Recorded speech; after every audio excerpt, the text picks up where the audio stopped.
Hey everyone, Happy New Year, and we want to say Happy New Year and welcome to the very first Radiotopia Presents of 2024. It's a series that we are truly excited about. It's called Shocking, Heartbreaking, Transformative. Now, this is from documentarian Jess Shane, who put out an open call on Craigslist and then worked with 4 strangers to explore the standard rules that documentarians and journalists use to tell their subject stories. So the series gets into all sorts of questions about what happens when people's real lives are collected, edited, and consumed. The show pulls back the curtain on what goes on behind the scenes of your favorite nonfiction shows. And then it turns in on itself and some really interesting twists and turns along the way in the making of the show. I've gotten to know Jess a little bit over the making of this show. Every time I chat with her, there's a new wrinkle to this story. It is really incredible. So go check out the new Radiotopia Presents series, Shocking, Heartbreaking, Transformative. It is out now on your favorite podcast platform.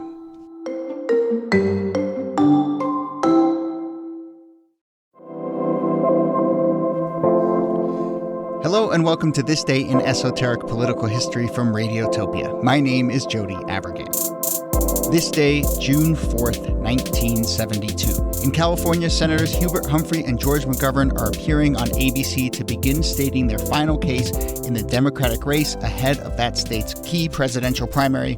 Joining them from a studio in New York is Representative Shirley Chisholm, who became the first woman to appear in a presidential debate after previously making history as the first black woman elected to the U.S. Congress.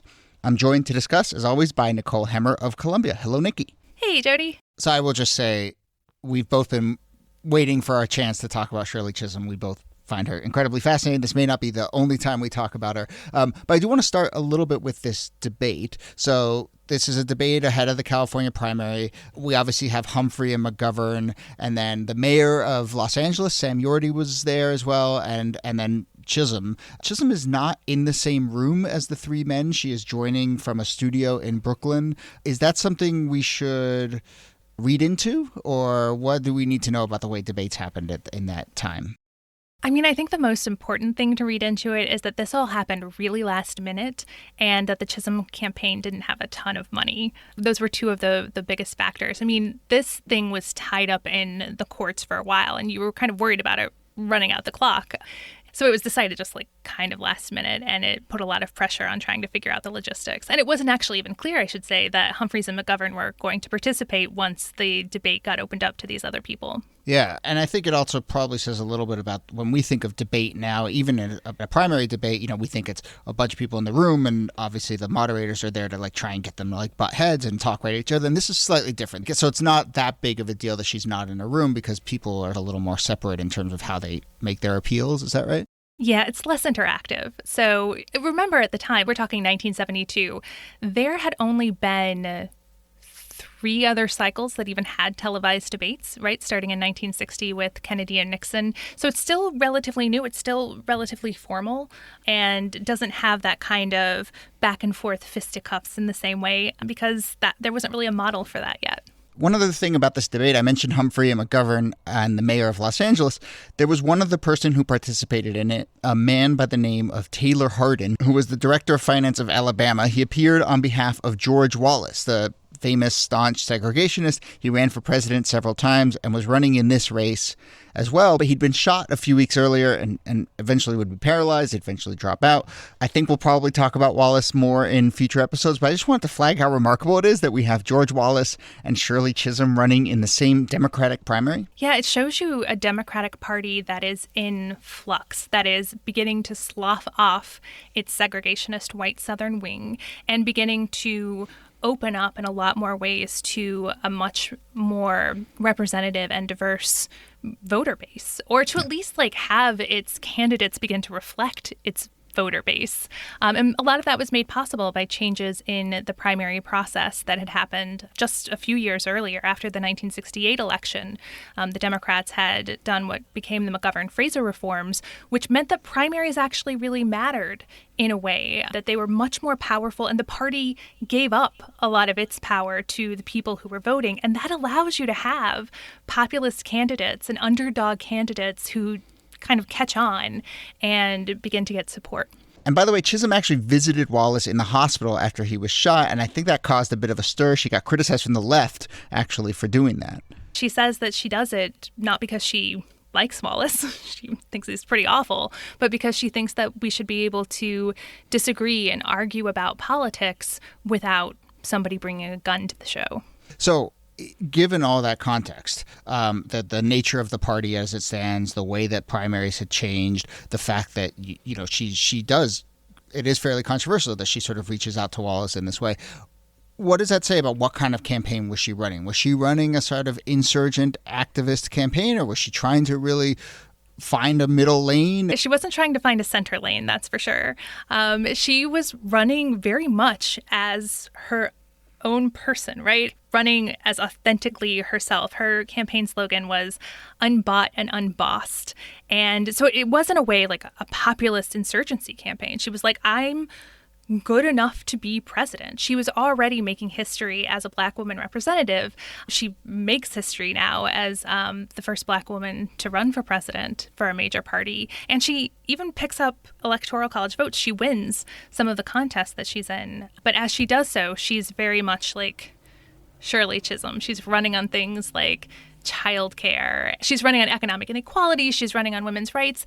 And when the Black Panthers come out and support her, she's like, yeah, the Black Panthers support me. That's somebody that I want to support me. And you could imagine that if she were trying to be like a centrist candidate, she would have turned down that support.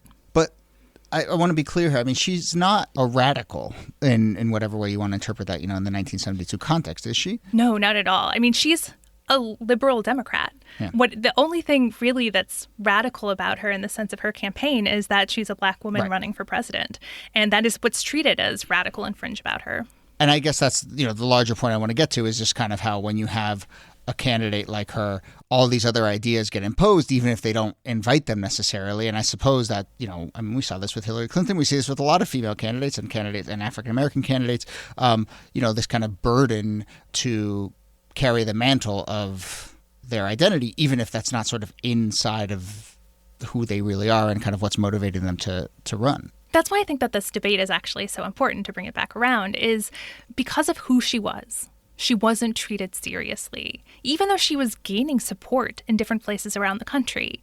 And because they didn't take her seriously, they didn't consider her a major candidate. They didn't give her a seat at the table, which limited the amount of visibility she had. She couldn't go out and run millions of dollars worth of ads because she didn't have that kind of money. And so what she did was she pushed back against the barriers that she could. She was like, you can't actually exclude me from this. And she needed that debate time. She needed that television time in order to make her candidacy seem valid, because it was valid, but she wasn't treated as a legitimate candidate. So tell us about kind of what impact she does. Well, I want to talk about her legacy, but like in 1972, I mean, does this appearing in this debate help her?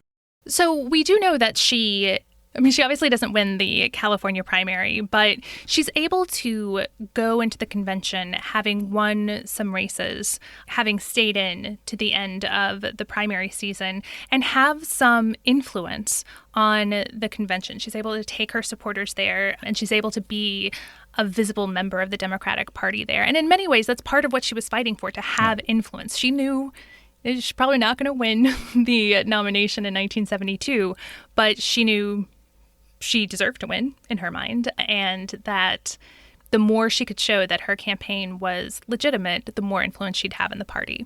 It's so interesting because, I mean, we often, I feel like dismiss candidates who are running when it's pretty clear that they're not going to win. And we kind of, I think, sometimes get cynical about this idea that, I can shape the party and I can sort of influence the conversation. But then I think we have plenty of examples of that actually happening. I think this is one, and certainly I think now, Bernie Sanders thought he could win, but now, he now has a seat at the table, and we see Joe Biden kind of having to grapple with the legacy of his campaign and those issues. And so, I mean, it's like these quixotic candidacies often do end up having a real effect. They do. And we should talk about the real effect that it's having outside of the convention hall, which is for the very first time in American history, Black girls can turn on the television and see somebody that looks like them running for president.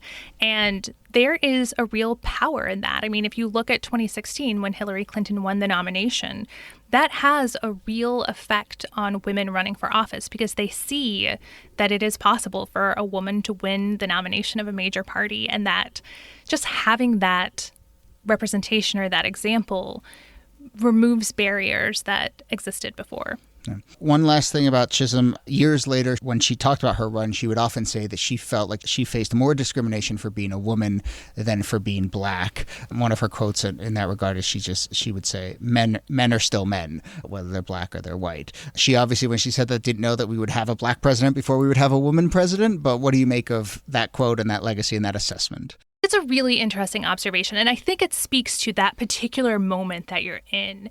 In 1972, you're now like 7 or 8 years from the Civil Rights Act and the Voting Rights Act, and a time when the culture is changing enough where racist slurs are no longer acceptable in open company, and yet like really sexist statements are part of the culture. Sexual harassment is a huge part of the culture, and there's not even a name for it. Making fun of women libbers is very much still part of the culture in a way that making fun of civil rights activists isn't. And so I think she's speaking to that particular moment in the culture where actually there's a lot less political respectability around women just because of where they are in that moment in feminist history. As we start to wrap up, I just want, I know she's one of your favorite and she's becoming one of my favorite characters in political history. When we started talking about doing this show, we knew we wanted to do something about her. She's actually in the montage. It's in the trailer for this podcast. So I don't know, where do you see her fitting in and why don't you think, or do you think she's as remembered as she should be? I think it's shocking how little remembered she is in a way. Now, she's starting to get her due, and she always had her due in a lot of circles here in the U.S. But if you looked at history textbooks, or if you think about the kind of things we as people just kind of generally know about American history, the fact that she was the first black woman elected to Congress, that she was the first black person to officially run for president for one of the major parties, those are huge things. And she should have been a household name since the 1970s. And I think it gives us a sense of how unseriously her candidacy was taken and how many barriers she was up against as a black woman, that she did kind of disappear, I think, from the story of the 1960s and 70s fairly quickly. And she's only just now really getting resurrected in popular culture. And we are doing our very, very small, humble part in that today. But okay, that brings us to the end of the episode. Nicole Hammer, thank you as always. Thank you, Jody. This Day in Esoteric Political History is a proud member of Radiotopia from PRX. I will tell you that this week we are really feeling the need for community, so thank you to everyone who's listening, and thank you to PRX and Radiotopia for being such a great community. You can find out lots more about the show, including how to suggest a topic, at thisdaypod.com. You can follow our Instagram and Twitter feeds at thisdaypod. On appeal, I do this from time to time to leave us a rating or review wherever you listen to your podcast. Those ratings and reviews really do go a long way towards raising the visibility of the show, or just tell someone about the show. That really, really helps as well. So thank you for that. Our researcher and producer is Jacob Feldman. Next week, we talked about Shirley Chisholm running in a Democratic primary. Next week, we'll talk about David Duke trying to run as a Democrat a full generation later. My name is Jody Avirgan. Thanks again for listening, and we'll see you soon. I am not the candidate of Black America, although I am black and proud. I am not the candidate of the women's movement of this country, although I am a woman, and I'm equally proud of that. I am the candidate of the people of America.